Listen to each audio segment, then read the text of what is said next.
मेना धन्या कला, आप तीनों मृत्यु लोक में जाओगी और मृत्यु लोक में जाकर आपके यहाँ पर 3 देवियाँ आप तीनों के गर्भ से प्रकट होंगी। 3 देवियाँ, 3 देवियाँ आप तीनों के गर्भ से प्रकट होंगी।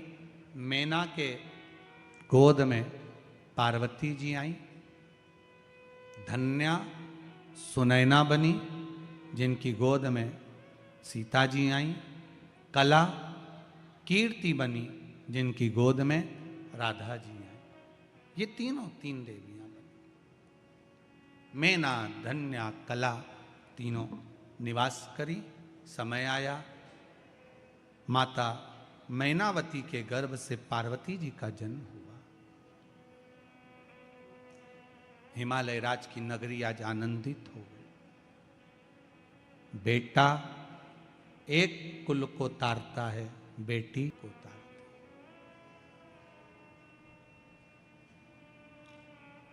एक बार बेटा अपने माँ बाप को दुखी देख सकता है, पर बेटी कभी अपने माता पिता को दुखी नहीं देख सकती। वो बेटी हो नहीं देख सकती। मेरा एक निवेदन सबसे रहा है, पहले से भी करना, आज भी करता हूं। मां अहिल्या शिव महापुराण की कथा चल रही है, इसमें एक निवेदन करूंगा। आप अपनी बेटी को खूब पढ़ाओ, अच्छे से अच्छे कॉलेज में पढ़ने भेजो, अच्छे से अच्छे स्कूल में पढ़ने भेजो। और मेरा बेटियों से निवेदन है, तुम्हारे पिता तुम्हारे लिए अपनी जान निकाल के रख देते हैं, वो कभी मना नहीं करते कि तू कैसे कपड़े पहन रही है। उसको विश्वास है कि मेरी बेटी पढ़ रही है। मेरी बेटी को मैंने कॉलेज भेजा है, मेरी बेटी को मैंने स्कूल भेजा है। एक बाप अपने बेटे की पढ़ाई पर जितना ध्यान नहीं देता, उतनी अपनी बेटी की पढ़ाई पर ध्यान देता है। 94 तरह के नरक होते हैं, उसमें एक नरक होता है, गरुड़ पुराण में लिखा है, जो कन्यादान से मुक्त होता है। कन्यादान से मुक्त होता है। 94 तरह के नरक में एक नरक ऐसा होता है, जब तक बाप के घर में अगर बेटी का जन्म हुआ है और बाप अगर उस बेटी का कन्यादान नहीं करता, तो बाप को 94 की 94 नरक कई बार भोगना पड़ते हैं। तो मेरा बेटियों से एक निवेदन है, तुम्हारे पिता ने तुमको पढ़ाया, तुम्हारे पिता ने तुम्हारा पालन करा, तुम्हारे पिता ने कभी तुम्हें टोका नहीं, तुम्हारे पिता ने कभी तुम्हें रोका नहीं। बस निवेदन इतना सा है बेटियों से कि अपने पिता को कन्यादान का मौका जरूर देना, यहां वहां मत चली जाए। अपने बाप को, अपने पिता को कन्यादान का मौका जरूर देना। किसी के बहकावे में आकर, किसी के फुसलाए में आकर, किसी के कहने पर आकर आप किसी के साथ जाने का प्रयास मत करना। कितना भी प्रेम किसी से हो जाए, आखिरी में कह देना कि मेरा पिता कहेगा शादी मैं ही करूंगी, मेरा पिता कहेगा कन्यादान का मौका जरूर दूंगी मैं अपने बाबुल को। 94 तरह का नरक मेरा बाप भोगे, ये मैं नहीं देख सकती। ये बेटी की मर्यादा है। आज के जमाने में अनेक धर्म के लोग हमारे हिंदू धर्म की बेटियों को बहला रहे हैं, फुसला रहे हैं, अच्छा अच्छा आकर्षण दिखा रहे हैं, और बेटियां उनके कहने में चली जा रही हैं। मेरा बेटियों से निवेदन है, अपने बाप को नरक मत भोगने देना। 94 तरह का नरक बाप ना जाने कितनी बार भोगता है। हर किसी की यहाँ बेटी का जन्म नहीं होता। 2 मित्र मिले बहुत दिनों के बाद, दोनों ने आपस में बात करी। एक बोला, क्यों रे शादी हो गई तेरी? हाँ। हो गई शादी? हाँ। तेरी हो गई? हाँ। कितने बच्चे तेरे? मेरी 2 लड़कियां हैं, ये मेरे साथ में खड़ी हैं। और तेरी शादी हो गई? हो, मेरे 2 बेटे हैं। 2 बेटे? अरे वाह, अच्छा हुआ भगवान ने मुझे लड़की नहीं दी, अच्छा हुआ मुझे भगवान ने बेटी नहीं दी। कहाँ ध्यान रखता है, स्कूल छोड़ने जाओ, कॉलेज छोड़ने जाओ, उसका ध्यान रखो, शादी करो, ब्याह करो। अच्छा है मेरे घर में 2 बेटे हैं, ध्यान देने की जरूरत नहीं पड़ती, कम से कम बेटे तो हैं घर में। बेटी का जो बाप अपनी बेटियों के हाथ पकड़ा था, उसकी आंख में आंसू ढलने लगे कि मेरे घर में बेटा नहीं, मेरे घर में बेटियां। रो रहा था। एक बेटी ने अपने पिता का मुख देखा, सामने वाले अंकल का कुर्ता खींचा। अंकल का कुर्ता खींच कर कहा, अंकल आप कहते हो कि अच्छा हुआ भगवान ने आपको बेटी नहीं दी? अंकल मैं कहती हूं भगवान बेटी हमेशा भाग्य वालों को देता है, तेरे जैसे खोलने को नहीं देता। जो अपनी बहन बेटी को कभी एक साड़ी नहीं देता, कभी अपनी बहन बेटी को सामान नहीं देता, जैसे जैसे नंदे घर में आती हैं, बहन बेटी घर में आती हैं, तो भाभियों का मुंह भगोना हो जाता है, तो ऐसे के घर में कौन लड़की देगा? कौन दे बेटी? भगवान भी सोच समझ के बेटी देता है। कई कई करोड़पतियों के यहाँ इतना पैसा, लोग कहते हैं इसके घर में बेटी हो जाती है, उसके घर में बेटा हो जाता है। और कई कई ऐसी हैं जो बेचारा ठेला चला रहा है, उसके घर में 2-3 लड़कियां हो जाती हैं। क्यों? कारण क्या है? भगवान ने उसको कन्यादान का मौका नहीं दिया, क्योंकि भगवान जानता है कि 94 नरक भुगताना है। और एक गरीब ठेला चलाने वाले के घर में 3-3 लड़कियां इसलिए दे दी क्योंकि इसको अब मुक्त कर देना है, इसको बैकुंठ तक पहुंचा देना है। कन्यादान करने वाला 94 नरकों से मुक्त हो जाता है। जिन जिन के घर में बेटियां हो उनके चरण छूकर मैं प्रणाम करता हूं। धन्य है आप, आपके घर में बेटी का जन्म हुआ। साधु वादता है आपको, धन्यवाद। बेटी जन्मी, हिमालय राज आज प्रसन्न है जिनके घर में बेटी का जन्म हुआ है। बड़े खुश होना बेटी के जन्म पर, बड़े आनंद में रहना। मेरे घर में बेटी हुई है, उसके बराबर कोई सुख नहीं। और बेटियों से निवेदन है, कन्यादान का मौका जरूर देना, बहलाने फुसलाने में मत आ जाना। अब देवऋषि नारद आ गए, उन्होंने थोड़ा सा भाग्य का वर्णन कर दिया। बड़ा सुंदर वर्णन किया। इनको जो पति मिलेगा, नग्न वेशधारी, भस्म दमाने वाला, जटाजूट बांधने वाला, मैनावती के गर्भ में गोदी में जो कन्या है उसको देखकर मैनावती रोने लगी, ऐसी बेटी क्यों दूंगी मैं ऐसी जगह पर? जो भाग्य में लिखा है उसे कोई टाल सका है? तुम कितना बदलोगे? कितना बदलोगे?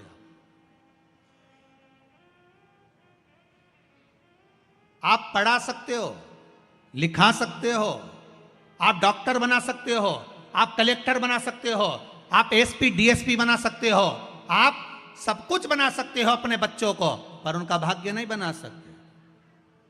भाग्य तो भगवान लिखकर भेजता है, भाग्य वो लिखता है।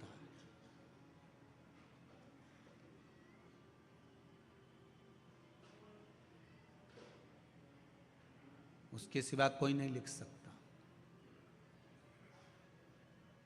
भाग्य उसने लिखा है। आप बनाओ, डॉक्टर बनाओ, कलेक्टर बनाओ, एसपी बनाओ, डीएसपी बनाओ, सीए बनाओ, इंजीनियर बनाओ, पढ़ाओ, खूब पढ़ाओ, खूब पढ़ाओ, पर भाग्य नहीं बना सकते। भाग्य तो उसने बनाया। कितना बनाया, कैसा बनाया, सुख लिखा कि दुख लिखा, ये उसके हाथ में। एक माँ ने अपने पिता पति से कहा, सुनो बेटी बड़ी दुखी है, आप दुनिया भर में इतना धन लुटाते फिरते हो, मंदिर देवालय में जाकर पैसा पैसा लगाते रहते हो, अपनी बेटी को कुछ दे दो। पिताजी ने कहा, उसके भाग्य में सुख नहीं है, मैं नहीं दूंगा। अगर सुख होता तो दुख क्यों मिलता? तो तुम क्या भाग्य लिखने वाले हो? थोड़ा सा सुख दे दोगे तो कुछ चले जाएगा तुम्हारा, दे उसको। पिता ने कहा, मैं नहीं दे सकता। माँ कहने लगी, मैं दूंगी, दे दो। तिल्ली का लड्डू बना लिया। मकर संक्रांति पे दामाद को भोजन करने बुला लिया।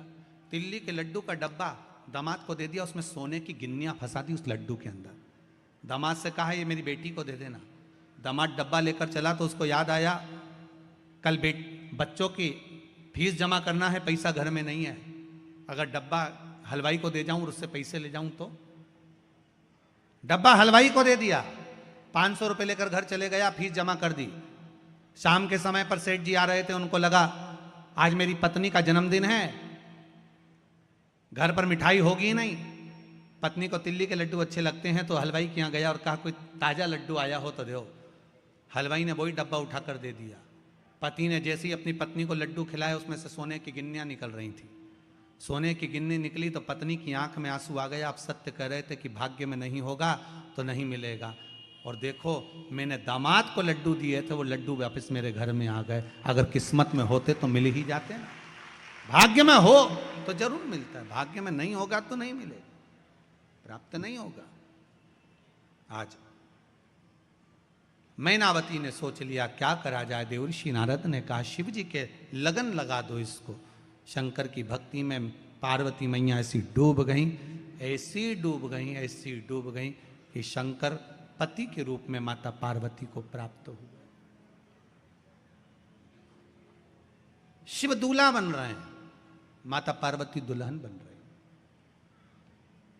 शिव बना बन रहे हैं, पार्वती जी बनी बन रही हैं। शादी में 8 दिन पहले 15 दिन पहले से गाते हैं बना जी बना जी बना जी। बना जी इसलिए गाते हैं कि बना के चलना जी, और बनी जी इसलिए गाते हैं कि चाहे कितना ही कुछ बोले पर बनी रहियो, दौड़ दौड़ के मायके मत आइयो। नहीं तो जरा जरा सी बात में दौड़कर फिर मायके आ जाए, वहीं रहना। हो जाता है थोड़ा विवाद घर में परिवार में चलता रहता है, पर थोड़ी थोड़ी बात को लेकर मायके नहीं आना। और मेरी माताओं से निवेदन है, बहनों से निवेदन है, अपने ससुराल की बात जरा जरा सी बात अपने घर पे फोन लगाकर कभी मत बताना, कभी मत बताओ। आज सबसे ज्यादा अगर अदालत में केस चल रहे हैं तो तलाक के चल रहे हैं। जरा जरा सी बात में तुरंत थोड़ा हुआ नहीं और बताना प्रारंभ करा। और माताओं से भी निवेदन है, अपनी बेटी को ज्ञान देना चाहते हो, जैसा अपनी बहू के प्रति तुम सोचते हो वैसा ज्ञान अपनी बेटी को दीजिए, अपनी बेटी को दीजिए।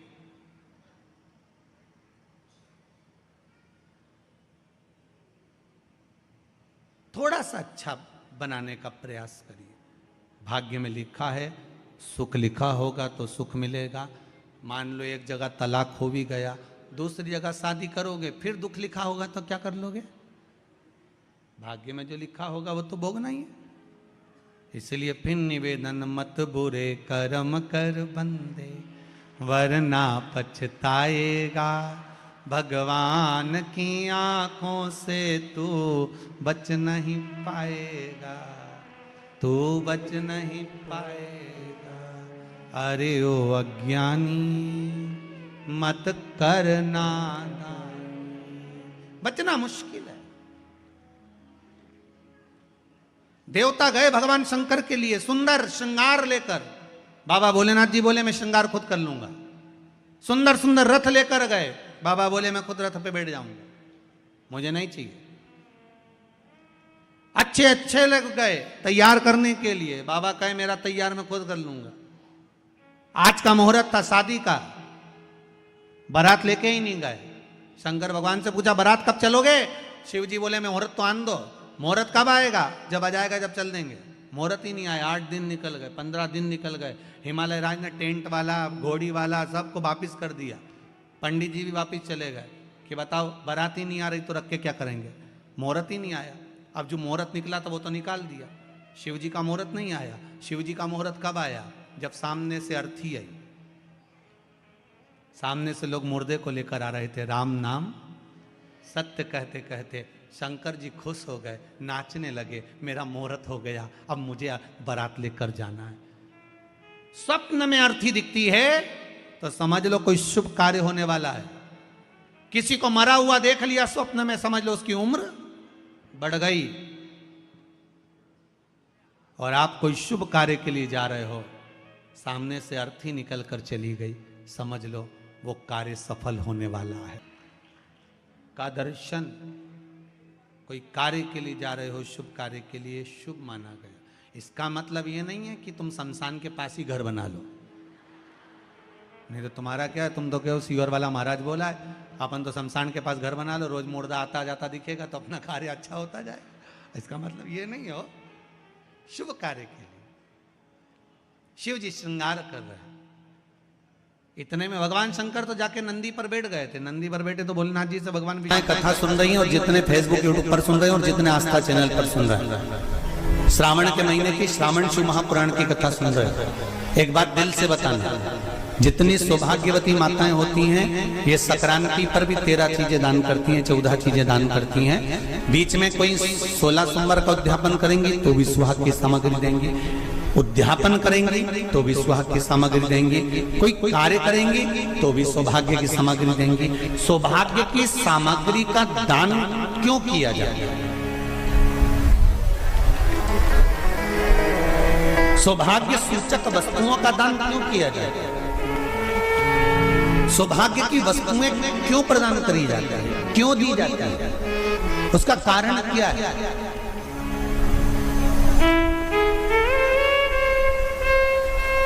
क्यों देते? महाराज,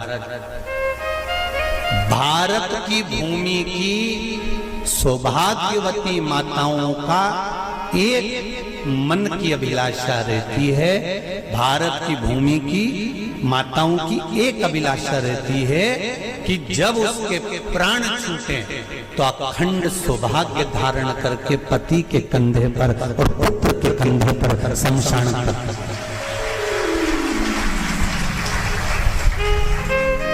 ये भारत की भूमि की माताओं की सोच है, उनके मन का संकल्प, उनके मन का भाव। और विदेश की माताओं का क्या संकल्प होता है? महाराज, भारत का एक संत, एक स्त्री पति की कब्र के पास में बैठकर पंखा कर रही थी।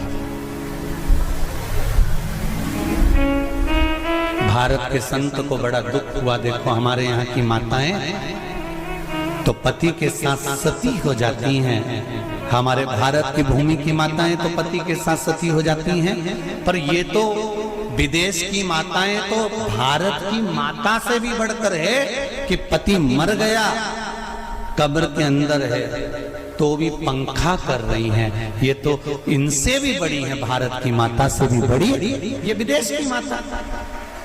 तो भारत के संत से रहा नहीं गया और भारत के संत ने जाकर पूछ लिया विदेश की माता से, माँ जी एक बात बताओ, हमारे यहाँ पति के साथ पत्नी सती हो जाती है, वो प्रथम गिनती में आती है, पर तुम तो उससे भी बड़ी हो कि पति मर गया उसके बाद भी उसकी कब्र को पंखा कर रही हो।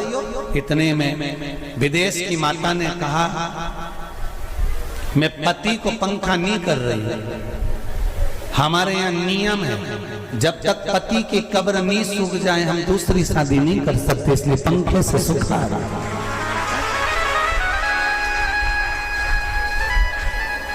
इसलिए पंखे से सुखा रही नहीं। मेरे भारत की माताओं में और विदेश की माताओं में अंतर है। मेरे भारत की माताएं अखंड सौभाग्य की वस्तुएं धारण कर कर